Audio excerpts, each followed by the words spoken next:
사도신경으로 우리의 신앙을 고백하고 예배를 시작하겠습니다. 전능하사 천지를 만드신 하나님 아버지를 내가 믿사오며 그 외아들 우리 주 예수 그리스도를 믿사오니 이는 성령으로 잉태하사 동정녀 마리에게 나시고 본디오 빌라도에게 고난을 받으사 십자가에 못 박혀 죽으시고 장사한 지 4일 만에 죽은 자 가운데서 다시 살아나시며 하늘에 오르사 전능하신 하나님 우편에 앉아 계시다가 저희로서 산자와 죽은 자를 심판하러 오시리이다. 성령을 믿사오며 거룩한 공예와 성도와 소리교통하는 것과 죄를 사하여 주시는 것과 몸이 다시 사는 것과 영원히 사는 것을 믿사옵나이다. 아멘. 네, 한 주 동안 기쁨으로 잘 지냈나요, 친구들? 오늘은 아버지의 마음이라는 설교 제목으로 우리 친구들과 말씀 나눠보려고 합니다. 그래서 오늘 보면 말씀은요, 누가복음 15장 22절에서 24절 말씀입니다. 우리 다 같이 찾아서 한 목소리로 읽을 겁니다. 우리 다 같이 찾아주시기 바랍니다. 누가복음 15장 22절에서 24절 말씀. 네, 다 찾은 줄 알고 우리 한 목소리로 읽겠습니다. 시작! 아버지는 종들에게 이르되 제일 좋은 옷을 내어다가 입히고 손에 가락지를 끼우고 발에 신을 신기라. 그리고 살찐 송아지를 끌어다가 잡으라. 우리가 먹고 즐기자. 내 아들이 죽었다가 다시 살아났으며 내가 잃었다가 다시 얻었노라 하니 그들이 즐거워하더라. 아멘. 네, 친구들 혹시 가시고기라는 물고기를 들어본 적 있나요? 가시고기는 아주 재미있는 이 특징이 있어서 전사님이 설교 전에 소개해 주려고 합니다. 가시고기의 아빠 가시고기는 특별한 새끼 사랑으로 유명한 물고기라고 합니다. 가시고기는 바다에서 살다가 이른 봄이 되면 알을 낳기 위해 강으로 올라옵니다. 그리고 알을 낳을 준비에 들어가는데 먼저 아빠 가시고기는 새끼를 낳을 둥지를 이때 짓게 됩니다. 둥지가 완성되면 엄마 가시고기는 그곳에서 알을 낳고 몇 시간 뒤에 기진해서 죽고 말아요. 그때부터 이제 아빠의 가시고기의 일이 시작됩니다. 아빠 가시고기는 엄마 가시고기가 낳은 알을 지키기 위해서 힘겨운 싸움이 시작돼요. 가시고기가 알을 바다 생물들의 좋은 먹잇감이기 때문에 아빠 가시고기는 알을 막기 위해 모여드는 수많은 침입자들과 싸워서 알을 지킵니다. 또 알들이 잘 자라나게 하기 위해 앞 지느러미를 이용해서 실수 없이 부채질을 하며 둥지 안에 신선한 물을 넣어주기도 한다고 하네요. 아빠 가시고기의 보호를 받으며 잘 성장한 알이 마침내 부화해 새끼 가시고기가 태어나게 됩니다. 그렇지만 아빠 가시고기는 여전히 둥지를 떠나지 않고 새끼들을 지킵니다. 왜냐면 아직 작고 약한 새끼들이 둥지 밖으로 나오면 아빠 가시고기는 새끼들을 다시 몰아서 다시 안으로 집어넣는 일을 합니다. 새끼들이 밖으로 나와 스스로 사는 것이 아직은 어렵기 때문이죠. 5일 정도가 지나면 태어난 지 이제 새끼들이 많이 자라서 어느 정도 이제 스스로 살 수 있을 정도가 된다고 해요. 그래서 새끼들은 하나둘 둥지를 떠나는데 아빠 가시고기는 마지막까지 이 새끼 가시고기들에게 안전하게 모두가 떠나게 한 후에 그 자리에서 죽음을 맞이하게 됩니다. 아빠 가시고기는 더 이상 살 힘이 남아있지 않기 때문이에요. 둥지를 짓기 시작할 때부터 지금까지 아무것도 먹지 않고 모든 힘을 새끼 가시고기를 위해 다 썼어요. 그런데 새끼들을 향한 아빠 가시고기의 희생은 여기서 끝나는 것이 아니라 며칠 후 둥지를 떠난 새끼들이 다시 돌아와서 죽은 아빠의 가시고기의 살점을 뜯어먹어 영양을 보충한다고 해요. 아빠 가시고기는 죽어서까지도 새끼들을 위해 자신의 몸을 먹이로 주는 것을 우리가 알 수 있어요. 아빠 가시고기의 자식사랑이 정말 놀랍지 않나요? 그래서 사람들은 아빠 가시고기가 세상의 모든 생물 중에서 자식을 가장 사랑하는 아버지라고 칭찬을 하기도 해요. 전선생님이 가시고기 이야기를 통해 많은 생각과 감동을 받았던 것 같아요. 그러면서 전선생님의 부모님을 떠올렸어요. 우리 수련부 친구들에게도 친구들이 낳아주시고 길러주시는 부모님이 계실 거예요. 친구들의 부모님도 우리 친구들을 많이 사랑해서 어떤 희생도 아끼지 않고 우리를 지켜주시고 계심을 우리 친구들도 잘 알고 있을 겁니다. 사람이든 동물이든 자식을 향한 부모님의 사랑은 값을 따질 수 없을 만큼 크고 아름다워요. 그래서 자식을 향한 부모님의 사랑 이야기를 들으면 마음이 따뜻한 감동을 받을 때가 많이 있어요. 그런데 친구들, 자녀를 향한 부모님의 사랑보다도 더욱 위대한 사랑이 있는 거 알고 있나요? 세상 모든 부모의 사랑을 합친 것보다 훨씬 더 큰 사랑으로 우리를 보살피는 분이 계십니다. 그분은 누구이고 또 어떤 일을 하시는지 오늘 본문 말씀을 통해 알아보겠습니다. 오늘 말씀은 예수님이 바리새인과 서기관들에게 들려주시는 세 가지 비유 중 마지막 이야기예요. 어떤 사람에게는 두 아들이 있었어요. 어느 날 둘째 아들이 아버지에게 말을 했어요.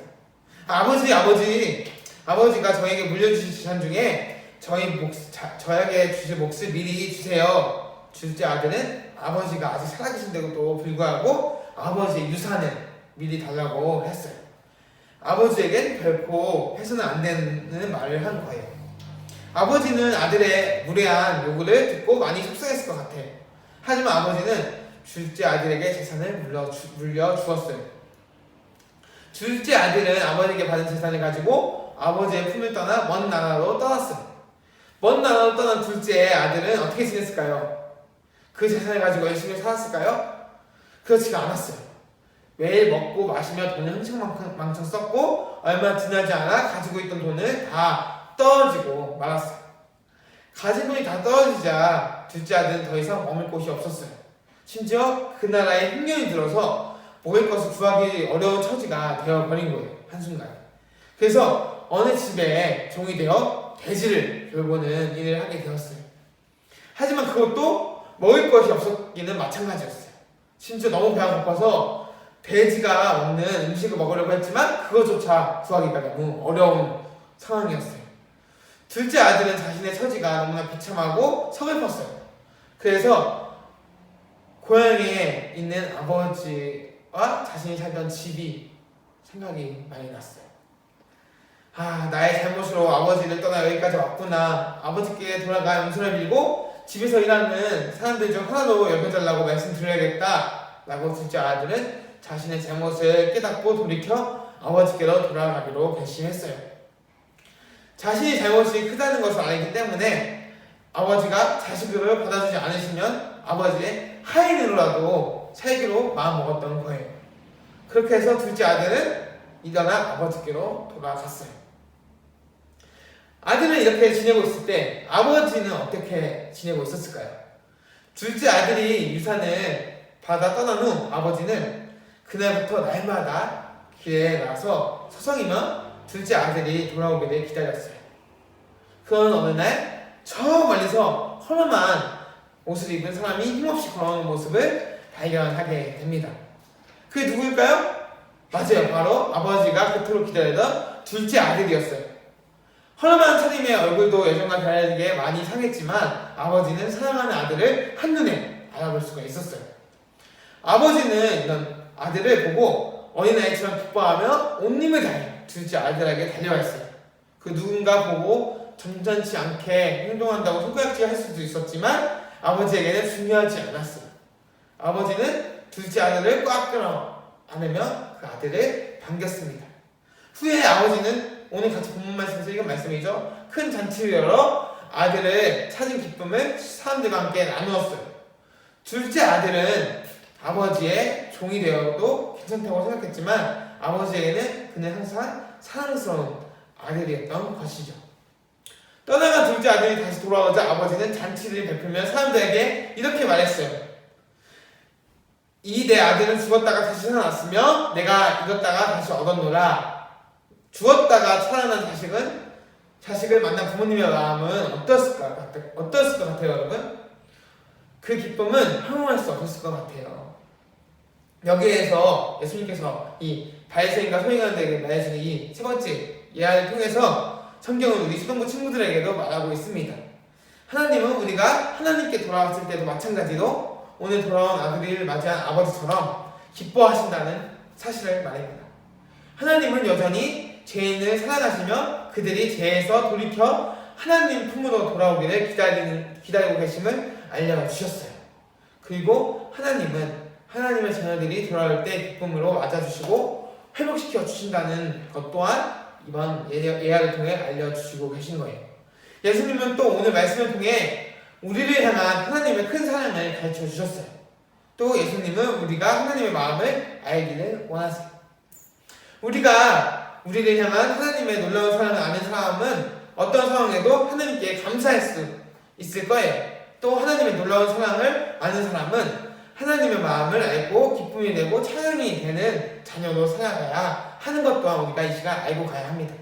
또한 하나님을 믿지 않는 사람들이 하나님께 돌아오도록 도와야 할 의무도 우리가 있습니다. 우리만 하나님께 돌아왔다고 기뻐하는 것이 아닌 내 주변의 이웃, 형제들도 주님께 돌아올 수 있게 우리가 힘쓰며 기도해야 해요. 하나님께서는 지금도 기르는 양 한 마리를 찾고 계십니다. 오늘 말씀은 우리 수동부 친구들 각 자신에게 또 아직 하나님을 알지 못하는 많은 사람들에게 선포하며 한 주간 또 살아가길 전사님이 간절히 소망합니다. 그럴 때 우리가 먼저는 우리가 아무리 죄인되고 우리가 하나님을 떠나고 있다고 생각할지라도 우리가 언제든지 하나님께 다시 회개하며 돌아가면 하나님께서 언제나 우리를 기쁜 마음으로 받아주신다는 그 감사한 은혜와 기쁨으로 한 주 또 살아가셨으면 좋겠고요. 또 그렇지 못한 친구도 있다면 하루빨리 우리가 주님 곁으로 다시 돌아가는 시간이 되고 기도하는 시간이 되었으면 좋겠습니다. 또 한 주를 살아갈 때 건강한 모습으로 우리가 살고 다음 주에 다시 예배 자리에서 모여 예배 드릴 수 있기를 간구합니다. 전수님이 주기도문으로 예배를 마치겠습니다. 하늘에 계신 우리 아버지여, 이름이 거룩히 여김을 받으시오며 나라의 임하옵시며 뜻이 하늘에서 이룬 것 같이 땅에서도 이루어지이다. 오늘날 우리에게 일용할 양식을 주옵시고 우리가 우리에게 죄 지은 자를 사하여 준 것 같이 우리 죄를 사하여 주옵시고 다만 악에서 구하옵소서. 대개 나라와 권세와 영광이 아버지께 영원히 있사옵나이다. 아멘.